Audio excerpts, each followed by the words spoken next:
మాది ఉప్పాడు కొత్తపల్లి కాబట్టి సముద్రం పక్కనే రోజు సముద్రం పక్కన ఉంటూ ఉంటే ఒక ఫిషర్మ్యాన్ ఎటువంటి సేఫ్టీ లేకుండా దన్నమని సముద్రంలో దూకేసేవాడు బోట్లోంచి. నేను ఆ ఒడ్డు నుండి చూసే ఉండేవాడిని కాలేజీకి వెళ్తున్నప్పుడు.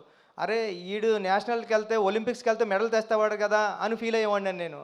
అంటే ఆట అంటే భారతీయ జీవన విధానంలోనే ఆట ఒక భాగం అని చెప్పాలనుకున్నా. అందుకే గురువు క్యారెక్టర్ పెట్టుకున్నానండి.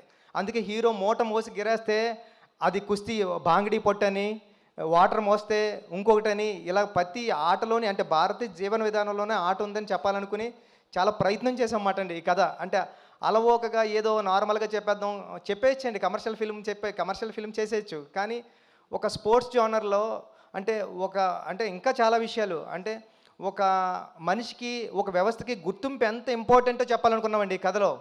అంటే ఎవరైనా సరే ఒక కుర్రోడు ఏడుస్తూ ఉన్నాడంటే, అప్పుడే పుట్టినాడు క్యారమని ఏడ్చాడంటే, నేను పుట్టానురా నన్ను గుర్తించండి రా అని ఏడుస్తూ ఉంటాడు ఆ సౌండ్. అంటే అలాంటి గుర్తింపు కోసం ఒక మనిషి ఎంత స్ట్రగుల్ చేస్తాడు తన ఊరు కోసం, తన ఊరు గుర్తింపు కోసం.